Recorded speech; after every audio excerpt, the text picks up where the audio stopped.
Hello and good afternoon, everyone. Well, it's not afternoon, it is morning for some of you. It is afternoon for some of you. Maybe it's evening. Good day to you all. I'm glad that you're here with me. I'm quite excited for this one.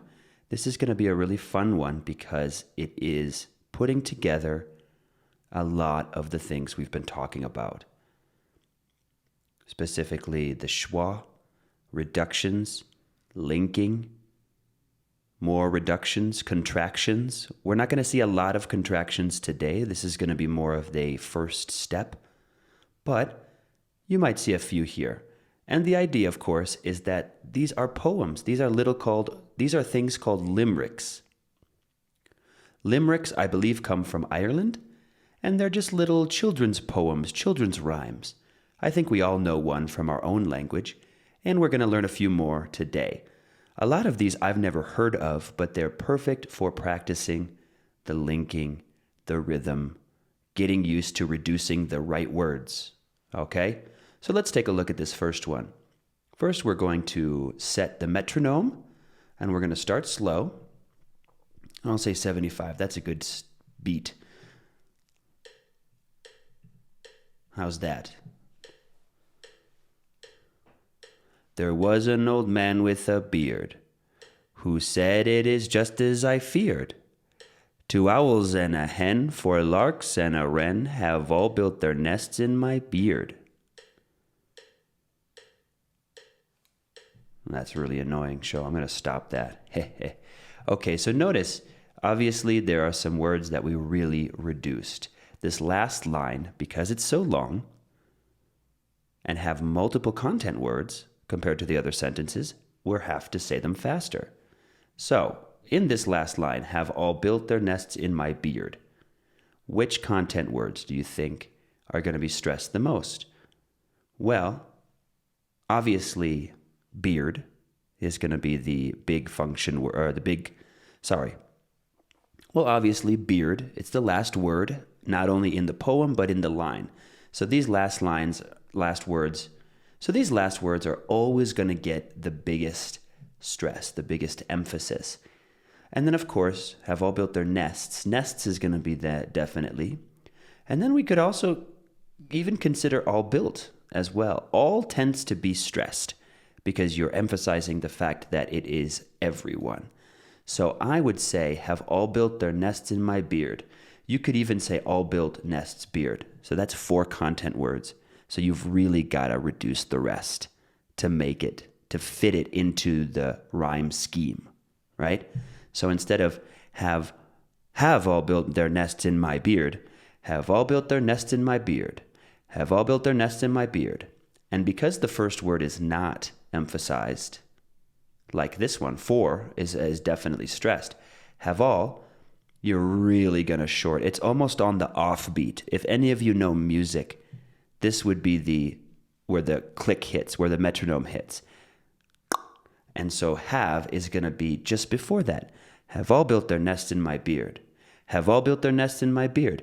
It's so reduced, it's so short. It's so reduced, it's so short that you might not even notice it. And that is where we really want to get used to the rhythm, hitting the right notes, hitting the right words. All right? So let's go ahead. Let's talk about a little schoolboy from Dubai. Let's turn it up just a little bit, just so we got a little bit of a difference maker. I know a schoolboy from Dubai who was baked by mistake in a pie. To his mother's disgust, he emerged through the crust and exclaimed, "What a good boy am I." Let's go faster. Now let's go to 95. A little bit more of a challenge for you. And of course, this is the idea. You start slow and then pick up a little bit of your speed. I know a schoolboy from Dubai who was baked by mistake in a pie. To his mother's disgust, he emerged through the crust and explained, "What a good boy am I." Again, there's going to be one sentence and exclaimed, "What a good boy am I." Maybe not a lot of content words, but a lot of words in general. So exclaimed is going to be stressed. What a good boy. probably good boy. You might be able to say I is also emphasized, but and exclaimed, what a good boy am I. Very good.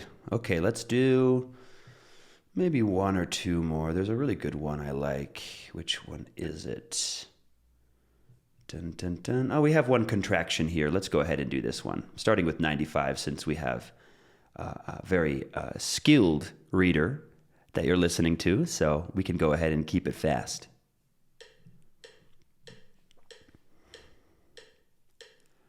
I know a young fellow named Vin, who is really remarkably thin. When he carries a pole, people say, bless my soul, and what a shock to find out you've a twin. I know a young fellow named Vin, who is really remarkably thin. When he carries a pole, people say, bless my soul, what a shock to find out you've a twin.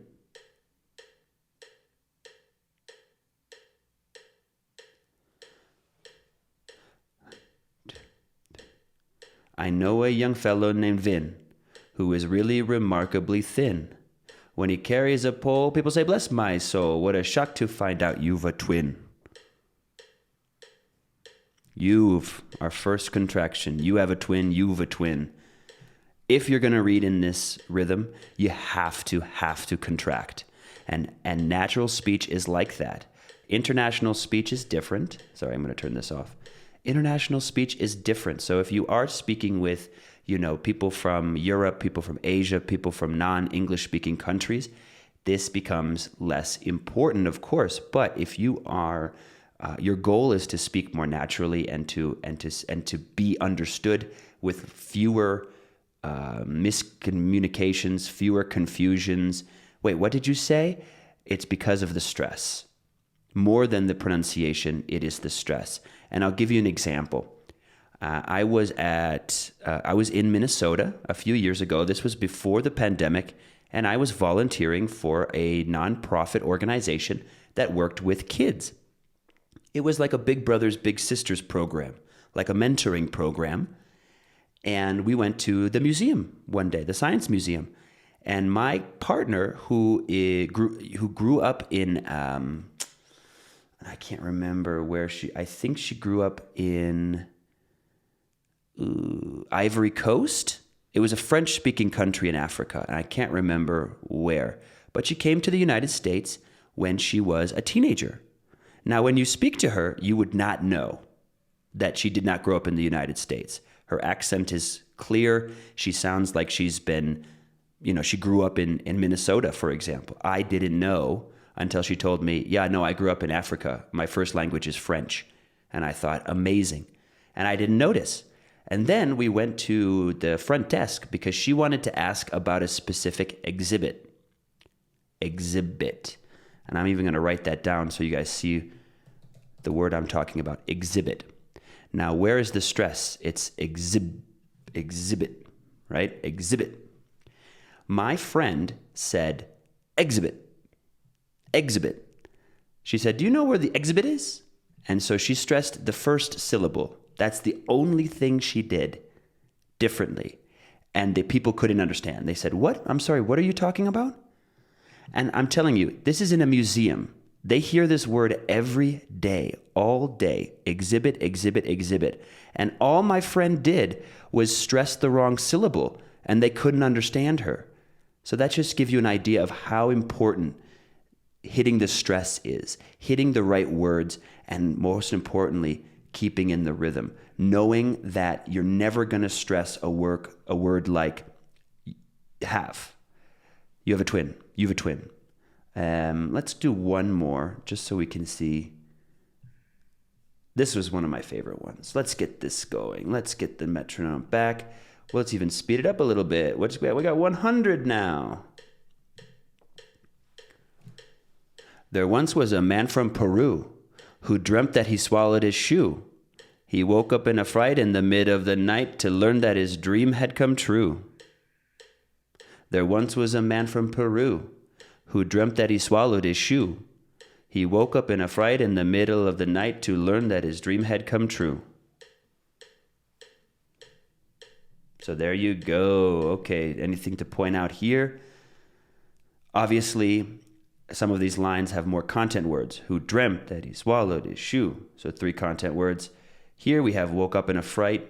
Technically, woke up is like 1 word, but still technically could be considered multiple content words. And to learn that his dream had come true. So I had to start early on 2. I couldn't start just like in the mid of the night. To learn that his dream had come true. It's really on the offbeat, right? To learn that his dream had come true. To learn that his dream had come true. And that is just like music, okay? So here's a couple of examples for you. I'd love if you practiced a little bit. Get used to contracting was. It's not was, it's was. There once was a, who dreamt that he, who dreamt that he, who dreamt that he swallowed his shoe. His, did you hear his? Who dreamt that he swallowed his shoe. Swallowed his shoe. That's how subtle these things are when you're listening to a native speaker. He woke up in a fright in the mid of the night, in the mid of the night, in the mid of the night, to learn that his dream had come true.